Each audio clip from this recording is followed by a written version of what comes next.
Guys. ഇപ്പോൾ നമ്മൾ ഒറ്റ ദിവസം ചേർത്തിട്ട് ഗ്രാനൈൻ്റെ വീട്ടിൽ നിന്ന് അങ്ങനെ എസ്കേപ്പ് ആയിരിക്കുന്നു. പക്ഷെ നമ്മളെടുക്കാൻ എന്തെങ്കിലും ഉണ്ടോ? ആയിട്ടില്ല. വേണ്ട വേണ്ട വേണ്ട. അതെ നമ്മൾ സ്ക്രീൻഷോട്ട് കിടക്കുന്നു. ഒരുണ്ട് അങ്ങ് മുകളിലേക്ക് വിടാം.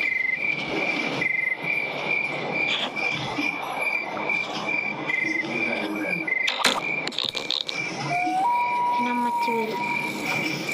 അമ്മച്ചി വന്നിട്ട് പൂശണം. പൂശിയിട്ടേ പോകും.